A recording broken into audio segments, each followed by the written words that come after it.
Guillermo Durán, decano de la Facultad de Ciencias Exactas de la Universidad de Buenos Aires. Hola, decano Durán, buenas tardes. Los saludamos Mariana Clark y quien le habla, Alejandro Alfie. ¿Cómo está? Hola, un gusto. ¿Cómo les va? Bien, bueno, muchísimas gracias por atendernos. Y primero le quería preguntar por el tema de la restricción presupuestaria del gobierno de Javier Milei. ¿Cómo está impactando eso en la Universidad de Buenos Aires? Lo dijimos hace unos 10 días atrás en una resolución del Consejo Superior de la UBA, nuestra extrema preocupación por el ajuste presupuestario que están sufriendo las universidades públicas, no solo la Universidad de Buenos Aires, por supuesto, presupuestos congelados al año 2023, los presupuestos que se fijaron allá por octubre o noviembre del 2022. Imagínate todo lo que pasó desde ese entonces y la inflación que hubo. Si tomamos solo la inflación 2023, 211%, eso implica que nuestros presupuestos en términos reales se reducen a menos que un tercio. Imposible que las universidades públicas puedan funcionar de esa manera, con esa restricción feroz del presupuesto. Imposible que podamos comprar insumos de laboratorio para docencia, nosotros desde Exactas de la UBA, pagar algún viaje de campo de alguna materia obligatoria de alguna carrera, e incluso comprar materiales de limpieza o arreglar un caño cuando se rompa después de abril o mayo, que es lo que debería alcanzar este presupuesto, reducido a la tercera parte de lo que teníamos. ¿Y qué pasa con los salarios de los docentes, investigadores? Sí. Estos meses, por ejemplo, no sé, que hubo 25 de inflación, 20%, sí. ¿Cómo se actualizaron? Está bueno lo que planteás, digo, había una oferta hecha desde el gobierno anterior de un 10% para estos meses, diciembre, enero, febrero, ahora se sumaría un 6%, pero aún llegando a ese 16%, pensá que si tomás diciembre, enero, febrero, va a haber un acumulado casi de 80% de inflación, ante lo cual la pérdida de nuestros salarios reales va a ser de alrededor de también un 30%, alguna cosa así, lo que ya con salarios que no eran espectaculares, por decirlo de alguna manera, reducidos de esa manera, va a empezar a implicar que va a haber docentes que van a buscar otras alternativas, universidades privadas, la industria, o incluso irse del país. Y aquellos que no consigan otra alternativa, les costará mucho llegar a fin de mes. Digo, va a ser muy complejo, desde un punto de vista salarial también, sostener las universidades públicas con esta restricción. Sumado a un punto que quizás no se dijo demasiado, que es que si se congela totalmente el presupuesto, ni siquiera se van a poder pagar los sueldos todo el año. Porque pensá que a lo largo del año pasado hubo diversos aumentos. Si vos mantenés la plata del año pasado, a partir de septiembre, octubre, ni siquiera podrías pagar los sueldos en las universidades públicas. A ver si entendí. Para una inflación del 80%, el aumento salarial es del 16%. Sí, hay que ver paritaria por paritaria, sí, digamos, tanto docente como no docente, pero eran más o menos, estaban en los mismos valores, ante lo cual, bueno, es una pérdida muy fuerte, ¿no? Pensá de algún modo que si vos cobrabas 100, digo, para explicarlo más amistosamente, si vos cobrabas 100, ahora tendrías que cobrar 180, con una inflación del 80, y vas a cobrar 116. Si tomás 180 contra 116, eso debe ser una pérdida de un 30%, más o menos, solo en 3 meses. Si esto se mantiene a lo largo de los meses, bueno, puede ser peor, porque la inflación está bajando muy poquito y no hay ninguna garantía de reajustes salariales en los próximos meses. ¿Y se prevé un inicio de clases normal, o esto va a traer conflicto gremial, digamos? Está buena la pregunta, no sé si tengo una respuesta muy clara o contundente para lo que me planteás. A nosotros nos gustaría poder tener un cuatrimestre lo más normal posible, por supuesto, como planteamos, en estado de alerta, movilización, tratando de tener a los estudiantes en las aulas, explicándoles y compartiendo con ellos la situación que vivimos, y que esto se pueda traducir a un mensaje que el gobierno nacional pueda entender y la situación sea mejorada en el corto plazo, pero no te lo puedo garantizar. Si hubiera paros generalizados generalizados de todos los niveles de la educación, esto podría afectar claramente a la universidad también. Eso ya dependerá de los gremios, docente, no docente. Nosotros deberíamos empezar el cuatrimestre el 18 de marzo. Nuestra intención es comenzarlo, pero no te puedo garantizar que vaya a poder ser un cuatrimestre que se pueda cursar con absoluta normalidad. Guillermo, Argentina atraviesa crisis en varios aspectos, ¿sí? Sabemos que atravesamos una crisis social, una crisis económica, una crisis en la salud, en la educación. Ahora, ¿cómo se sale de esta crisis educativa tan profunda que atravesamos? Es una pregunta muy interesante y que tiene muchas aristas, me parece. Yo te puedo hablar desde lo que es la educación universitaria. La educación universitaria argentina sigue siendo de excelente nivel, a pesar de los vaivenes económicos y de los vaivenes políticos.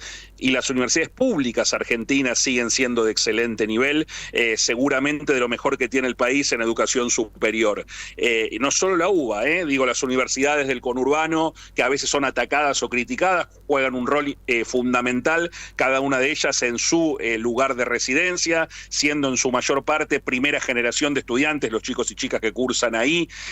Digo, me parece que está fuera de discusión el rol que nuestras universidades públicas juegan, y por lo tanto es llamativo, sorprendente, buscar el término que mejor cuadre, esta decisión de desfinanciar a las universidades públicas, de no darle el presupuesto necesario para que puedan funcionar de manera lógica, razonable, de vuelta, sabiendo que aún con recursos escasos, yo siempre digo que si comparás nuestros presupuestos ya no con Canadá, Australia, Alemania o Estados Unidos, sino si los comparás con Brasil, Chile o Uruguay, ya funcionábamos con recursos que eran menores. Imagínate ahora con los presupuestos reducidos a una tercera parte de lo que eran. Y Guillermo, vos además de ser decano de exactas en la UBA, sos también investigador del CONICET, ¿no? Sí. ¿Y cómo impacta ahí la restricción soy investigador principal del CONICET, y mi lugar de trabajo como investigador es el Instituto de Cálculo, que es Instituto de Matemática Aplicada, Interdisciplina de la Universidad de Buenos Aires, muy famoso y reconocido por su historia, fue generado por Sadowski y Rebecca Guber allá en la década del 60, y bueno, y todavía juega un rol muy importante en esto que te decía, en investigación, desarrollo, aplicaciones en matemática aplicada, interdisciplina, un rol importantísimo desde siempre. A nosotros, la verdad que siempre es un tema que nos interesa, la educación, la investigación. ¿Cómo impacta la restricción presupuestaria en el CONICET? ¿Cómo están los salarios de los investigadores? O la plata para pagar los laboratorios?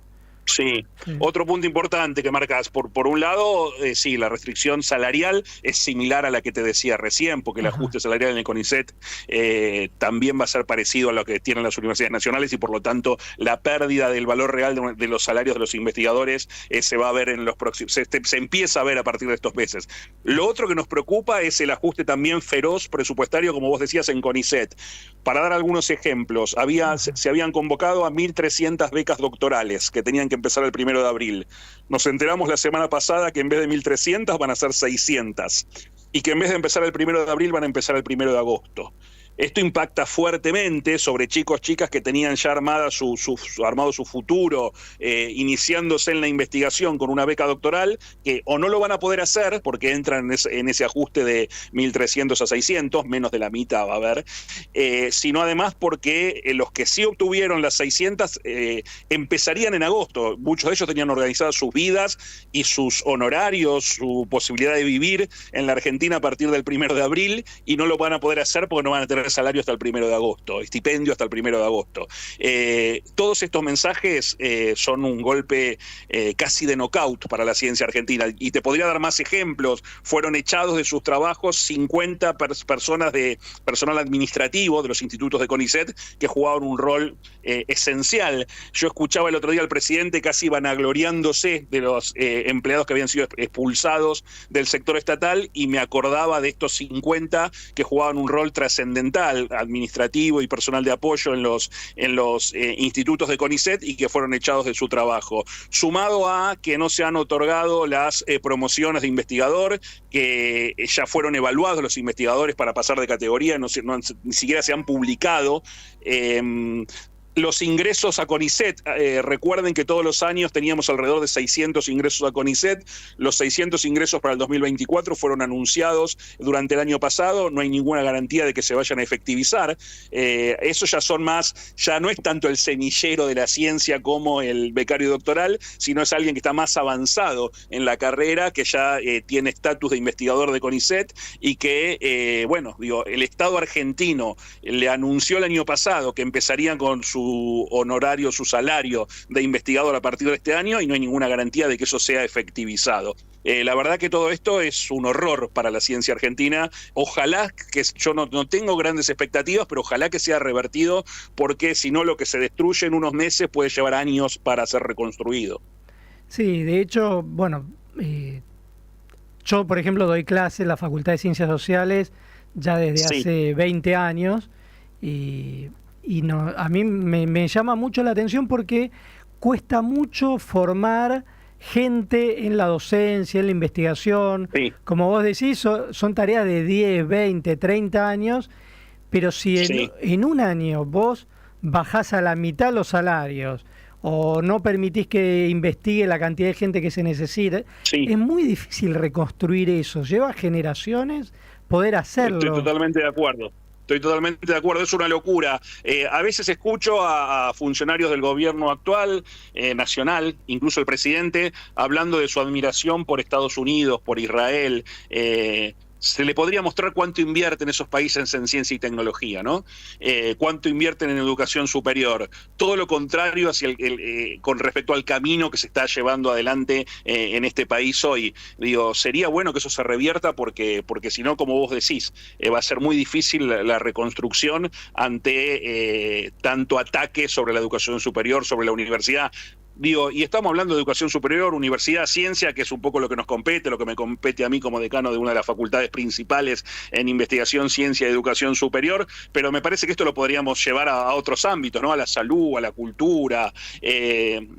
Creo que son puntos que están siendo muy atacados, ítems que están siendo muy atacados desde esta decisión del ajuste, cueste lo que cueste, que me parece que va a tener que ser revertido, porque si no va a ser muy difícil sostener la Argentina de esta manera.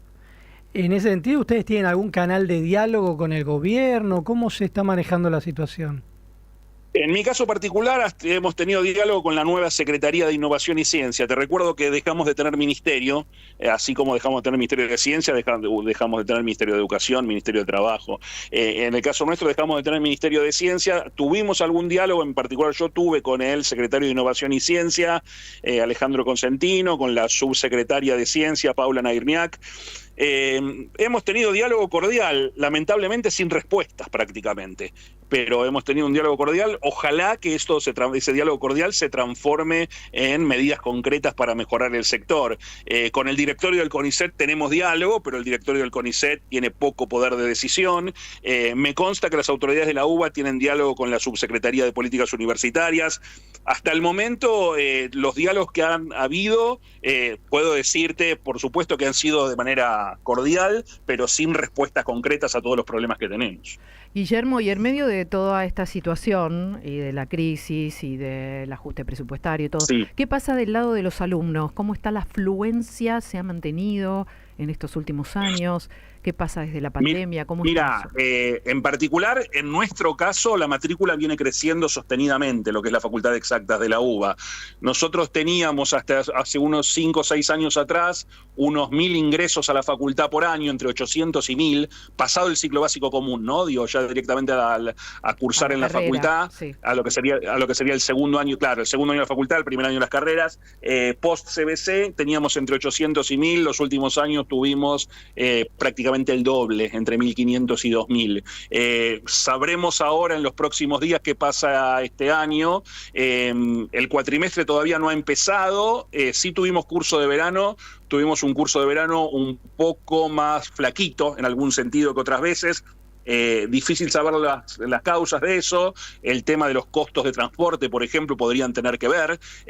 Puede haber algunos factores que estén afectando a que los chicos y chicas lleguen normalmente a cursar en la facultad. Tendremos un panorama más claro a partir de fin de marzo, pero podría haber un factor de esas características que nos complique también, ¿no? La cuestión de lo que le cuesta a un chico o una chica hoy es llegar a la facultad, comer en la facultad, todos los costos que esto implica y que se han disparado salvajemente en los últimos 3 meses. Bueno, Guillermo, nos quedamos sin tiempo, te agradecemos muchísimo y esperemos que mejore la situación tan preocupante que nos estás planteando. Un placer enorme, a disposición para cuando quieran, y sí, por supuesto, convencidos que esto tiene que mejorar, que tiene que haber una decisión diferente a la que ha tenido hasta ahora el gobierno nacional. Ojalá que lo entiendan y que no condenen a la educación superior, a la ciencia y la tecnología a tener que vivir sin presupuestos, porque va a ser un desastre para el país, no solo para el sector, sino que para el país. Muchísimas gracias y te mandamos un abrazo, Guillermo. Un abrazo grande.